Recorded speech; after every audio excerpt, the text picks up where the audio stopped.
Hello friends, welcome to Dr. Ved channel. I'm Dr. P.R. Patel, Professor Head Veterinary Medicine.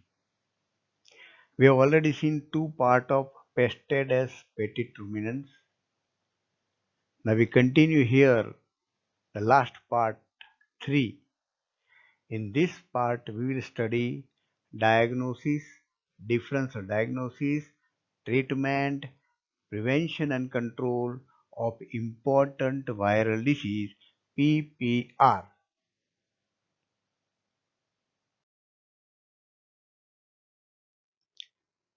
Now we see here important component diagnosis.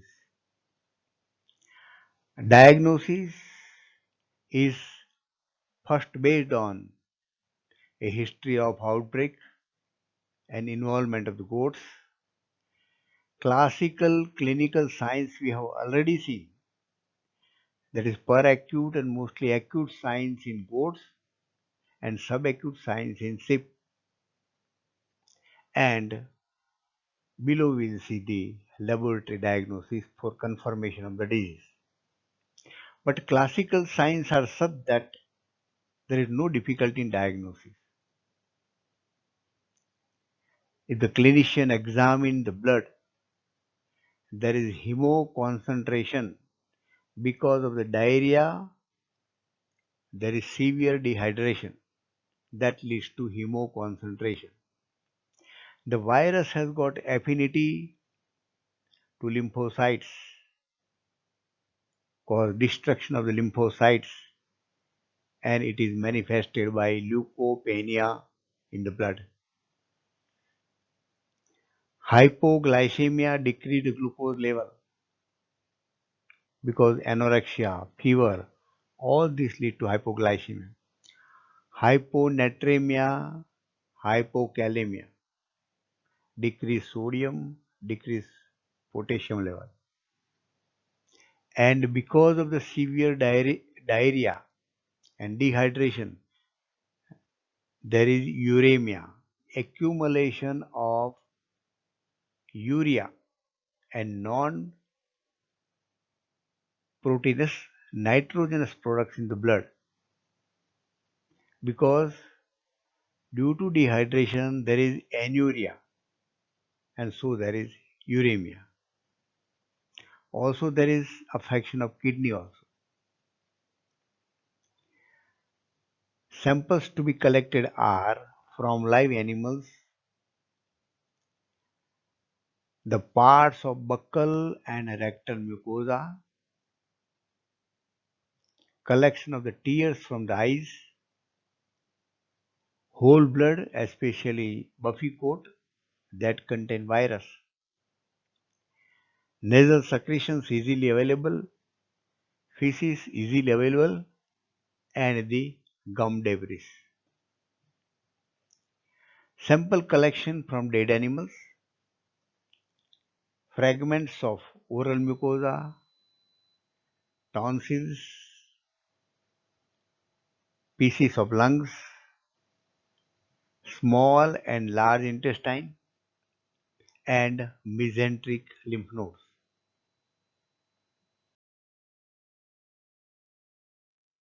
We continue here a confirmatory diagnosis, that is virus isolation and identification in cell cultures,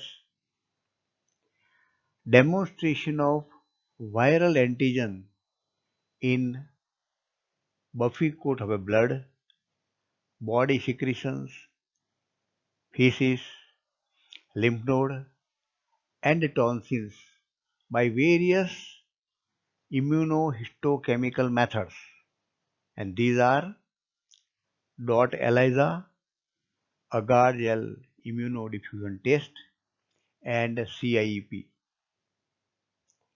Further confirmation can be done by various serological tests, viral neutralization test, and competitive ELISAs. These tests are recommended by the OIE, Office International Epizootics.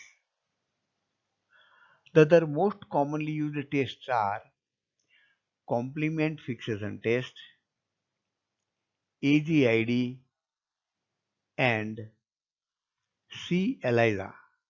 These are the most commonly test used. C. ELISA means competitive ELISAs.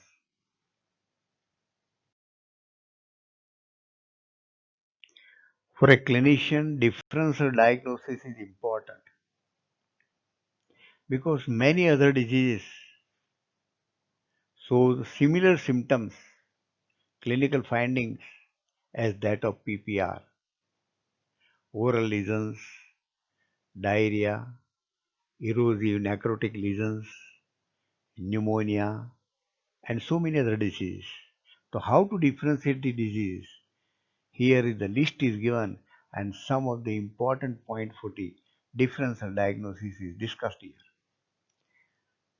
First disease is rinderpest. We know that the symptoms are nearly similar and PPR. But here in rinderpest, both cattle and small ruminants are involved. While in PPR, only small ruminants and goats and sheep are involved. The symptoms are very severe in cattle in rinderpest than in small ruminants. Pastoralosis, characterized by various respiratory signs, mnemonic signs, but here diarrhea is not always, it is infrequent diarrhea. And the mortality rate is not very high, it is less than 10%. And for the confirmation, presence of bipolar organism of Pasteurella can be demonstrated in the blood. This is the confirmation of Pasteurella. Another similar disease of goat, contagious caprine pleuropneumonia. Here mostly the respiratory signs are involved. But here the digestive system is not involved. And clinical signs are and the lesions are confined to respiratory system and pericardium. So these diseases are easy to differentiate from the PPR. Here we see few more diseases that are required to be differentiated from PPR. One is the blue tongue. But in blue tongue, mostly sheep are affected. There is swelling of lips, muzzle, oral mucosa. And characteristic, the tongue become blue. There are lesions on the tongue and lesions on the coronate region, coronitis. The contagious ecthyma or contagious ORF. There is proliferative necrotic lesion characteristic. The epithelium are proliferated in the lips or around lips rather than oral cavity.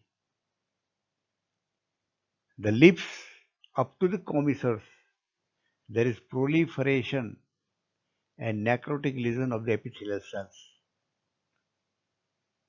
Here there is absence of nasal discharge and diarrhea. Enterocolibacillosis manifests a severe diarrhea. One can isolate E. coli bacteria from the feces.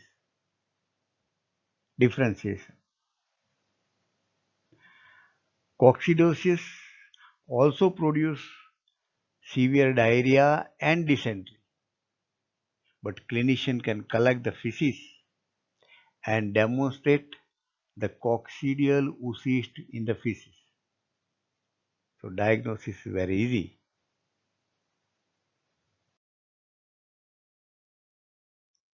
dealing with the important part as a clinician, treatment of PPR. As this is a viral disease, there is no specific treatment. But hyperimmune serum of rinderpest helps in the initial stage. We know that the rinderpest virus and PPR virus are antigenically immunologically similar. So here hyperimmune rinderpest serum can be used to neutralize the virus. This is the effective treatment, but costly treatment.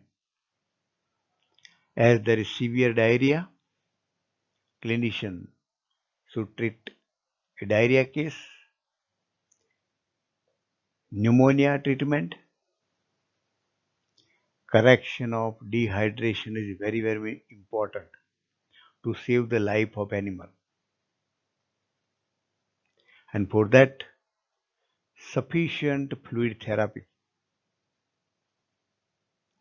Antibiotic is also very essential if there is concurrent bacterial infection or to check the secondary bacterial infection.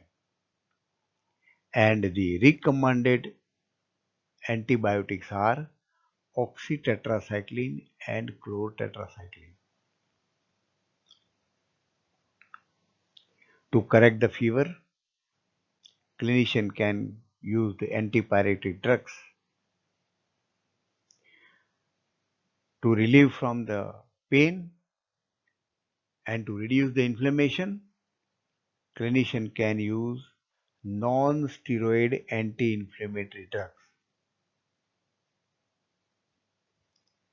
The scientist observed that lemon juice helps to reduce the scab formation and early healing. It is proved to be an effective treatment. You know that lemon juice contains vitamin C. Vitamin C is useful for collagen synthesis and for connective tissue. So in this way, this vitamin C may be helping. If there is any etiology or any predisposing factor, correct the predisposing factor and treatment accordingly. As there are mouth lesions and diarrhea, the soft diet should be given and diet must be nutritious. Nutritious diet help in early recovery, help in the repair and regeneration, help to find to help to fight against the diseases, and there will be early healthy recovery of the animal.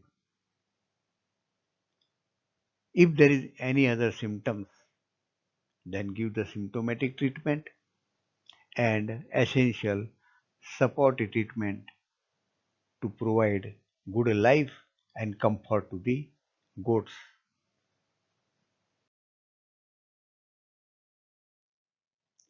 We learn about prevention and control in this last slide. Strict quarantine measures of the newly purchased animal. This is very important. Otherwise, the newly purchased animals, if it is infected, it will introduce PPR in our herd. As usual with other diseases, isolation of the affected animal, infected animal, or in contact animal from the healthy animal.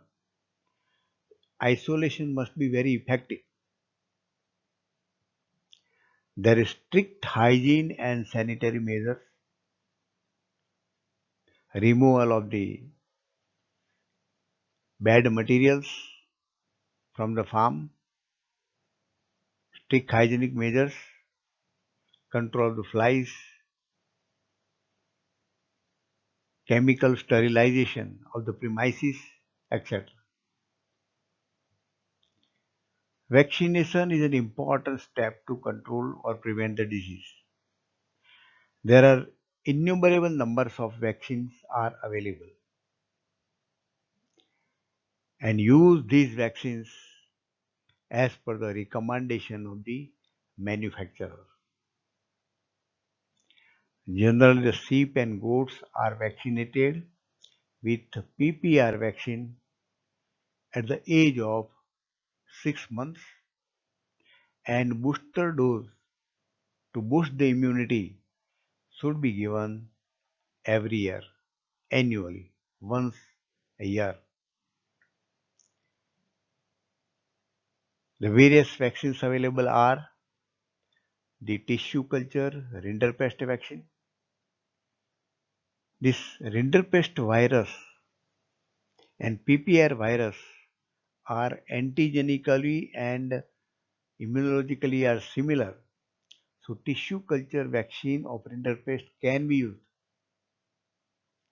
Homologous PPR tissue culture vaccine and newly developed recombinant vaccine can be used, but it is used as per the recommended dose and regime of the manufacturer.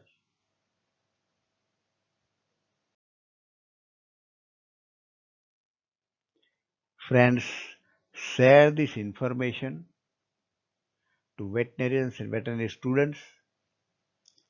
Subscribe the channel. Thank you very much for observing this video. And with this, we conclude an important disease, Peste des petits ruminants. Thank you.